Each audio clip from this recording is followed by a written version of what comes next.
अखण्डमण्डलाकारं व्याप्तं येन चराचरं तत्पदं दर्शितं येन तस्मै श्रीगुरवे नमः। विद्युतामसमप्रभं मृगपते स्कन्धस्थितां भीषणां कन्याभिकरबालखेटविलसद् हस्ताभिरासेवितां हस्तैश्चक्रगदाशिखेटविशिखां सापं गुणं तर्जनीं बिभ्राणमनलात्मिकां शशिधरां दुर्गा त्रिनेत्रां भजे। न्युज नेपाल हेरेर बस्नुभएका सम्पूर्ण आदरणीय श्रद्धेय श्रद्धालु महानुभावहरूमा म ईश्वर न्यौपानेको तर्फबाट प्रभातकालीन नमस्कार। आज मिति 2078 साल आश्विन महिनाको 26 गते तदनुसार 12 अक्टोबर 2021 शरद ऋतु आश्विन महिनाको शुक्ल पक्षको सप्तमी तिथि। आज सप्तमी तिथि 1:50 रहनेछ। तत्पश्चात अष्टमी तिथि लाग्नेछ। आज भौमबार। सूर्योदय आज बिहान 6:03 र सूर्यास्त साँझ 5:36 हुनेछ। आज चन्द्रमाले धनु राशिमा परिभ्रमण गर्नुहुनेछ भने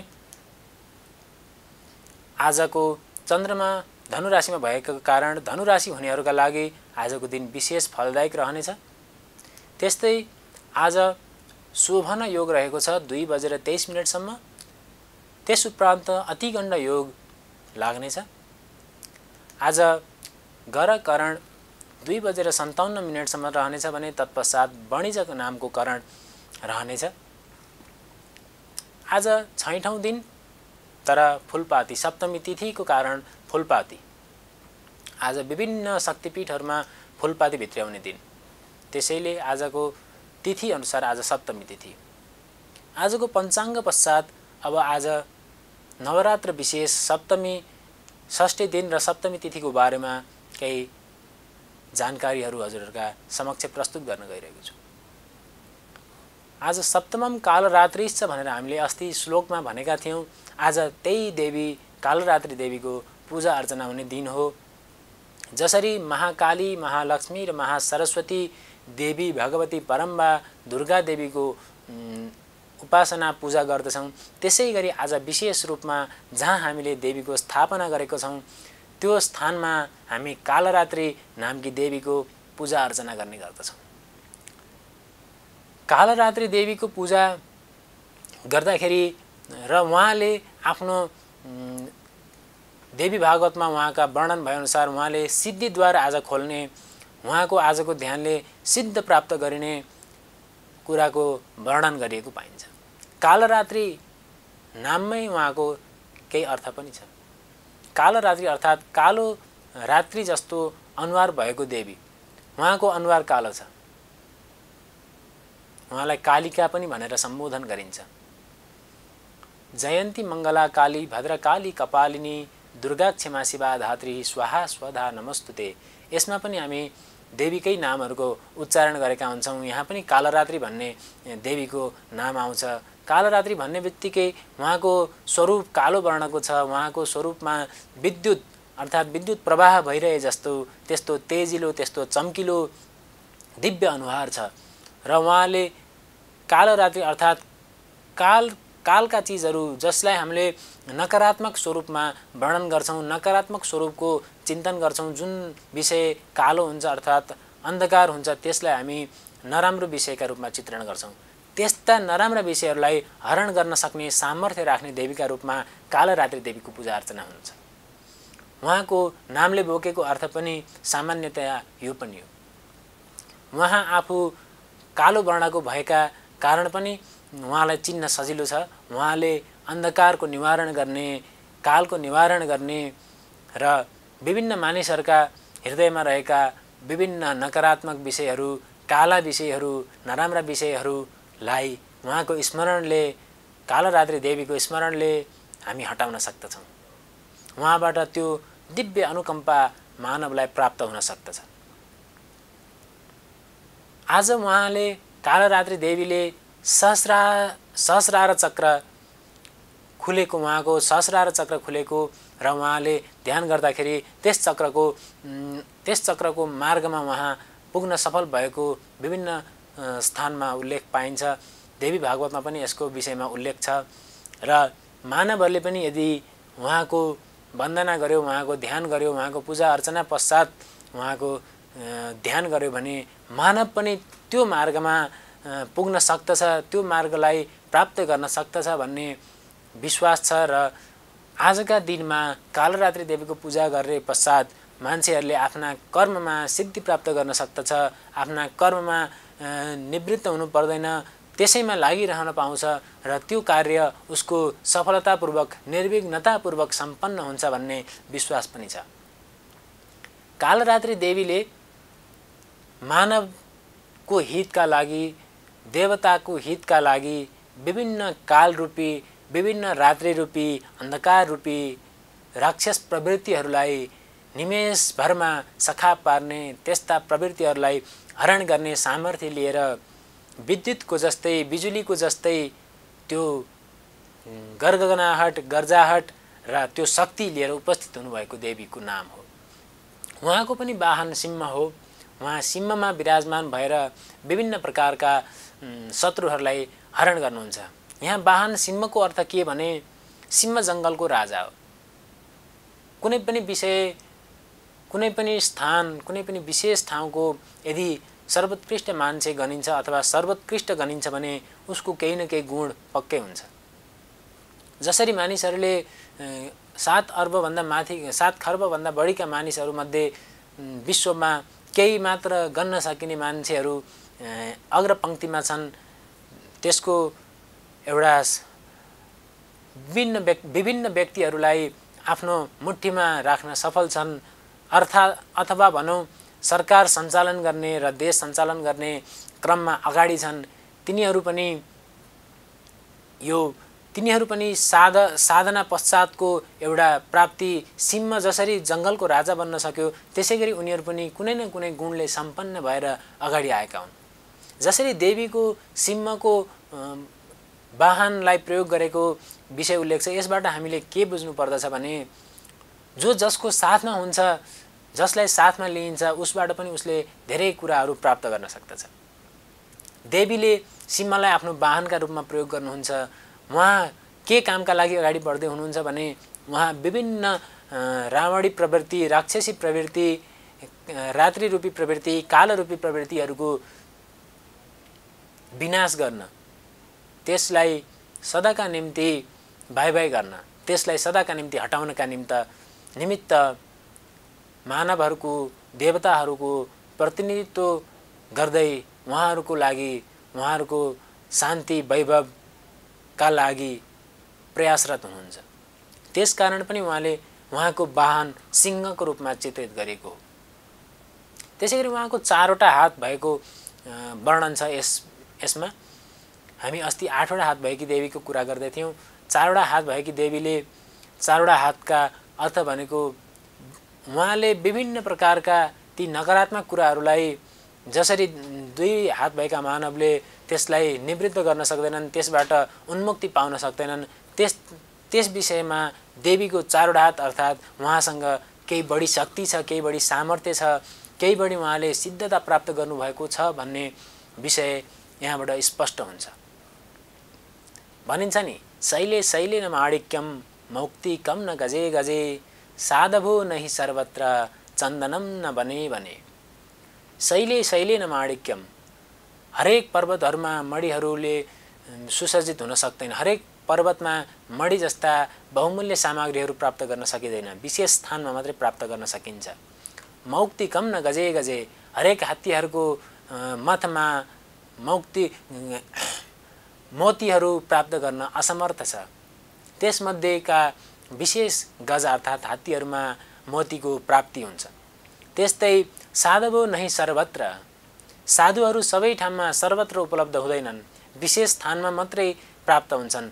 साधुको अर्थ यहाँ विद्वानजन, विद्वतजन, सर्वगुणले सम्पन्न जन अथवा ज्ञानले अभिसिञ्चित जनहरूलाई लिएको छ। साधुको अर्थ अरूको अहित नगर्ने, अरूको हित चाहने व्यक्तिका रूपमा बुझ्नु पर्दछ। यस्ता व्यक्तिहरू पनि हाम्रो समाजमा सर्वत्र पाइँदैनन्। हाम्रो समाजमध्ये 2-3 जना मात्रै भेटिन्छन्, अथवा समाजमा, राष्ट्रमा औँलामा गन्न सक्ने व्यक्तिहरू साधकका रूपमा अथवा साधुका रूपमा हामीले उहाँहरूलाई पाउन सक्दछौँ। त्यस्तै चन्दनम न बने भने, चन्दन पनि हरेक वनमा उपलब्ध हुँदैन, न जहाँ चन्दन हुन्छ त्यो पुरै जङ्गल नै वासनाले युक्त हुन्छ भन्ने हामीले अनुभूति पनि गर्न सक्छौँ। जहाँ चन्दनको बिरुवा रोपिएको छ, चन्दनको रुख हुर्केको छ, त्यो वन नै सुगन्धित हुन्छ, त्यो वन नै चन्दनको सुगन्धले युक्त हुन्छ। त्यस्तै कालरात्रि देवीको स्मरणले हामी यी सबै कुराहरूबाट अभिसिञ्चित हुन सक्छौँ, हामी साधु बन्न सक्छौँ। जसरी चन्दनले पुरै जङ्गललाई सुगन्धित बनाएको छ, त्यसै गरी हामी पनि आफ्नो सिद्धिद्वार खोलेर सहस्रार चक्रसम्म पुगेर ध्यानका माध्यमबाट, देवीका उपासनाका माध्यमबाट, देवीका शक्ति प्राप्तिका माध्यमबाट जसरी मणिहरू प्राप्त गर्ने पहाड हुन्छ, मोतीहरू प्राप्त गर्ने हात्ती हुन्छ, साधुहरू हुन्छन्, चन्दन हुन्छ, यसरी यी विशेष विशेष चिजहरू जे छन् त्यस्तै प्रकारको विशेष मानवका रूपमा पनि हामी आफूलाई परिमार्जित परिष्कृत गर्न सक्दछौँ। अभिलाषा हुनु पर्यो, इच्छा हुनु पर्यो, आकांक्षा हुनु पर्यो, त्यसै अनुरूप हामी अगाडि बढ्नु पर्यो। जसरी साधु बन्नका लागि विभिन्न विषयको अध्ययन, सम्यक अध्ययन र त्यसलाई सम्यक रूपमा बुझ्ने, सामञ्जस्य रूपमा बुझ्ने सामर्थ्य हुनु पर्यो, त्यसै गरी साधु हुनलाई जुन जुन गुणहरू आवश्यक हुन्छ ती गुणहरूको प्राप्तिका लागि कालरात्रि देवी हाम्रो लागि एउटा सेतु बन्न सक्नुहुन्छ, एउटा मार्ग बन्न सक्नुहुन्छ। हाम्रा लागि उहाँ उदाहरणीय पनि बन्न सक्नुहुन्छ। उहाँको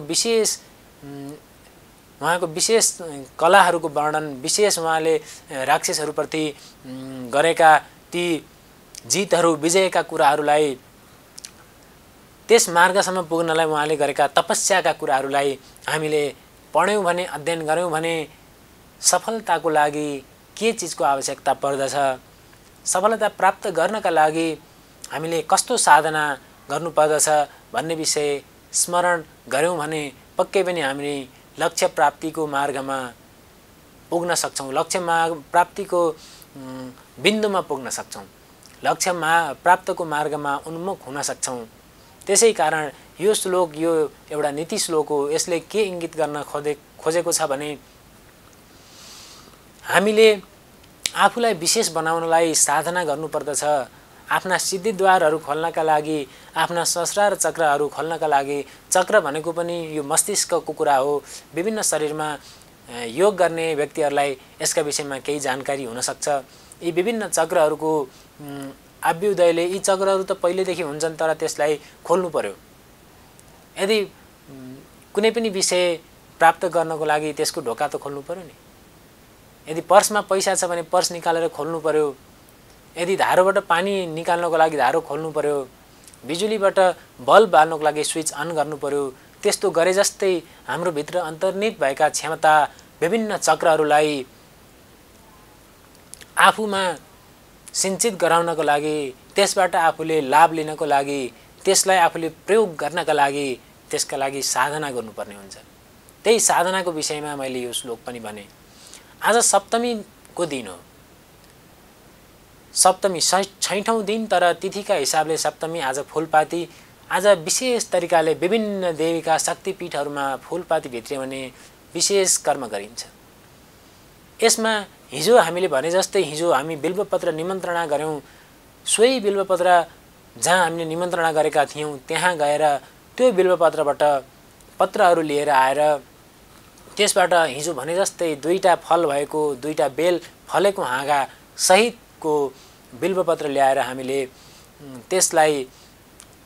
त्यसलाई हामी पुष्पको रूपमा, फूलको रूपमा, फूलपातीको रूपमा आफ्नो शक्तिपीठहरूमा भित्र्याउने गरिन्छ। यो भित्र्याउनु भनेको एउटा अर्को अर्थमा के हो भने हामी यस नवरात्रलाई शारदीय नवरात्र पनि भनेका छौँ। शरद ऋतुमा विभिन्न अन्नहरू पाक्ने र त्यसलाई घरमा भित्र्याउने अर्थमा पनि यसलाई हजुरहरूले बुझ्न सक्नुहुन्छ। जसरी हामीले फूलपाती मन्दिरमा भित्र्यायौँ, देवीको शक्तिपीठमा भित्र्यायौँ, त्यसै गरी हामीले घर घरमा फूलपाती भित्र्याउनुपर्छ। ती मन्दिरमा ल्याइएका फूलपातीहरू पनि थोरै लिएर आएर आफूले केही लिएर जाने फूलहरू र त्यहाँ देवीका स्थानमा देवीका पीठमा अर्पण गरेर त्यो पुष्पहरू घरमा लिएर आएर आफूले पूजा गरेको आफूले स्थापना गरेको देवी स्थापना गरेको स्थानमा त्यो पुष्पहरू ल्याएर राखेर पुष्पाञ्जली लिएर आएर त्यसलाई फुलपातीको रूपमा भित्राउन सक्नुहुन्छ। त्यस्तै गरी हजुरहरू कृषक हुनुहुन्छ भने आफ्नो घरमा फलेका धान अन्नहरू अहिले जो पाकेर पहेँलै भएका धानहरूलाई पनि अब भित्र्याउने बेला आयो है भन्नेको सङ्केत पनि यसबाट बुझ्न सकिन्छ। यसरी फुलपाती भित्र्याउनुको अर्थ अब हामी सबैले अन्न भित्र्याउने बेला आयो, शारदीय नवरात्रले खुसियाली ल्याउँछ भन्ने। अब अन्न भित्र्याएपछि खानका लागि वर्षभरिका लागि अन्नको सङ्ग्रह गर्ने दिन, यो पनि खुसीकै क्षण हो, यो पनि राम्रो विशेष दिन हो भनेर पनि त्यसको विषयसँग सन्दर्भ जोड्न सकिन्छ। सप्तमीको दिन फुलपाती का क्रममा भजनहरू गाउँदै गाउँदै विभिन्न नाचगान गर्दै गर्दै फुलपाती लिन जाने र त्यसै क्रमबाट उहाँबाट फुलपाती लिएर आएर भजनहरू गर्दै गर्दै विभिन्न नाचगानहरूको कार्यक्रम गर्दै गर्दै आउने चलन छ। देवीको उपासना गर्दाखेरि भावना शुद्ध हुनुपर्दछ, शरीर भावना मन सबै शुद्ध हुनुपर्दछ। त्यस्तै गरी नृत्यको कुराहरू पनि आउँछ।